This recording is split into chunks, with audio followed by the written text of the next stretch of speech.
En esos momentos también agradezco que esté estos minutos con Mega Noticias para poder platicar y analizar este tema que hemos puesto sobre la mesa sobre seguridad a Julián Andrade. Él es periodista y analista político. Le doy un poco de su historial respecto a sus trabajos que ha realizado. Es escritor, autor de La lejanía del desierto y asesinato de un cardenal, este último en coautoría con Jorge Carpizo. Se desempeñó como directivo en medios de comunicación impresos de radio y televisión, como también experto en comunicación, y se ha desempeñado en diversos cargos de la administración pública. Julián, te agradezco estos minutos con Mega Noticias y bueno, pues vamos a entrar en materia.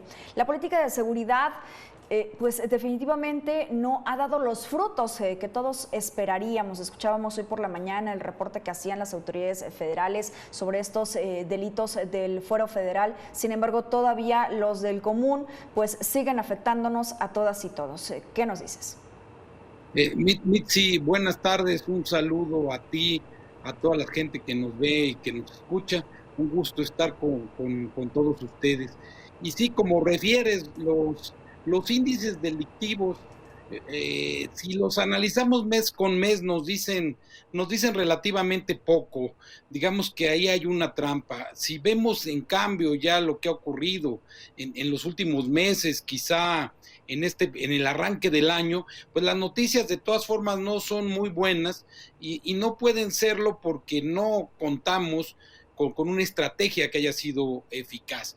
No hay un resultado relevante en la disminución de los homicidios dolosos. Es más, mayo es uno de los meses más violentos en ese aspecto, quizá sin duda de este año, pero quizá de los años anteriores. Murieron alrededor de 99 personas por día en hechos de homicidio doloso. Muchos de estos homicidios son ligados justamente a lo que es el gran problema de México y ha sido desde hace ya muchos años, que es justamente la rivalidad criminal, Mitzi. Esto es lo que yo creo que está en el fondo, en el subsuelo del problema que enfrenta México y de las dificultades que tiene para dar resultados, ¿no? Me parece que una de los errores de la reflexión y del análisis de la actual administración es no concentrarse en un tema que es evidente y que lo refieren diversos expertos, que era un análisis muy claro en el pasado, y es que buena parte de la violencia que vivimos la generan los delincuentes. Y si uno no combate a los delincuentes de modo constante, con inteligencia, pero también con contundencia, pues no va a haber resultados muy optimistas, Mitzi. ¿Qué tanto en este análisis que has hecho, Julián, son delincuentes comunes que, digamos, los pandilleros, digamos, estos jóvenes que se dedican a este tipo de situaciones de forma aislada? ¿Y qué tanto tiene que ver también el narcotráfico, la presencia de ellos, que incluso en las pasadas elecciones vimos el pulso que realmente tenían, sobre todo en estados que parecieran han sido controlados durante mucho tiempo y que no puede ser erradicado? Lo que preguntas, Mitch, es muy importante.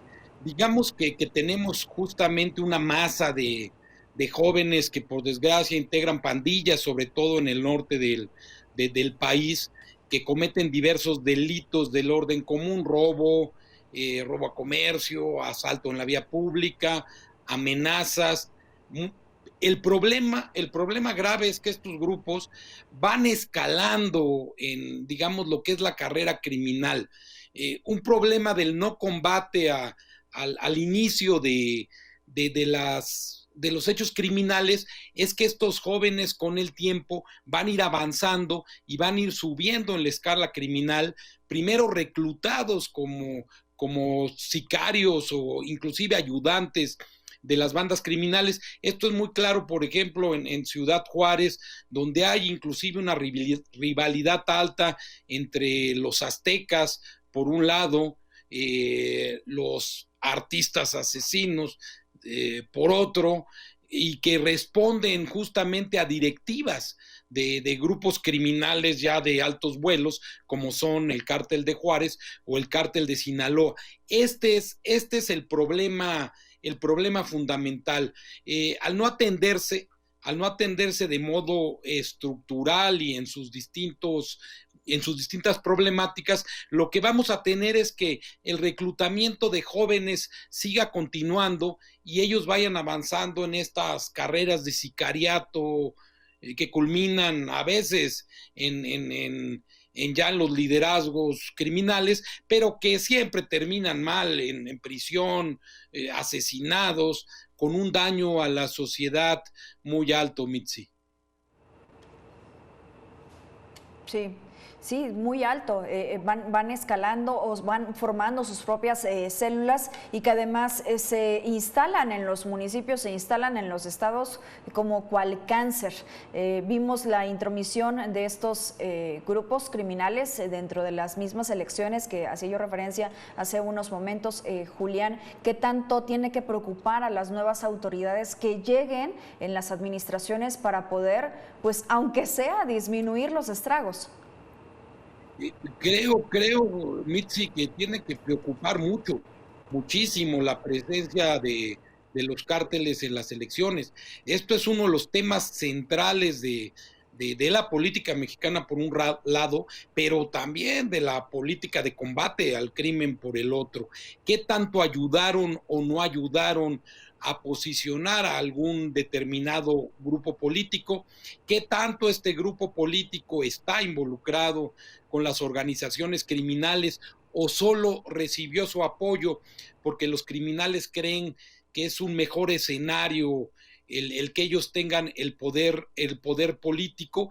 Pero lo que va a ocurrir si las autoridades, si los propios triunfadores de la elección a la vez no tienen un mensaje contundente de legalidad, de compromiso con la seguridad, con las autoridades, con las policías, lo que va a ocurrir, Mitzi, es que los grupos criminales van a exigir lo que creen que les corresponde. ¿Y qué les va a corresponder? Para empezar, esto que se llama Pax Narca, este esquema en el que los grupos criminales se controlan de cierta forma, controlan su violencia a cambio de que las autoridades no los fastidien, no les estorben en sus actividades dentro de los mercados ilegales. ¿Qué ocurre con esto? Lo vimos recientemente en Nayarit. Nayarit tuvo un fiscal que era casi un genio de la seguridad.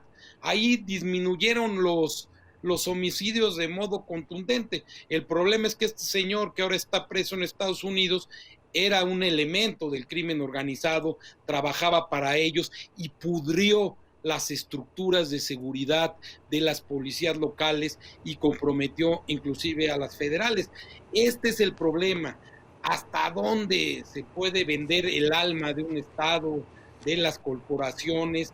Porque ya lo sabemos, conocemos la historia, la vimos en Michoacán, en la región de Tierra Caliente hace algunos años, en Ciudad Juárez, cuando la violencia más alta. No la pasa bien la sociedad cuando los criminales deciden sobre su presente y tratan de incidir sobre su futuro, Mitzi. Esto que acabas de decir, Julián, ¿hasta dónde y a cambio de qué, durante cuánto tiempo y cuáles podrían ser las consecuencias directas? Hoy por la mañana que escuchaba este informe por parte de las autoridades federales, seguramente tú también lo hiciste, hacían referencia a esta disminución de delitos. Sin embargo, todavía vemos incremento en homicidio, en secuestro y extorsión, que muchas de estas bandas se dedican específicamente a este tipo de delitos. ¿Qué hacer para poder disminuirlos o qué tendrían que poner mayor atención las autoridades? Pues lo que tienen que hacer, Mitzi, para concluir, es justamente el enfrentar el tema en su globalidad, insisto. Por un lado, las condiciones que generan que estas bandas criminales, por ejemplo, el secuestro. El secuestro es uno de los delitos más terribles y que genera mayor daño a la población, a las familias, por lo que implica. Y que también en esto creo que es uno de los aciertos del gobierno de la República, que se trabaje en revertir las condiciones de marginación social para dar otra oportunidad a los jóvenes, otra oportunidad a las personas de no tener que ni siquiera que pensar en la seducción de entrar en estos caminos infernales, pero es en conjunto. Lo que está ocurriendo ahora es que no tenemos, me parece a mí, como a muchos, una estrategia de conjunto que ataque la globalidad de lo que significa el crimen organizado y de sus consecuencias, Mitzi. Estrategia en conjunto, creo que esa sería una de las claves. Julián, te agradezco estos minutos con Mega Noticias. Julián Andrade. Muchas gracias, un saludo para ustedes, muy afectuoso.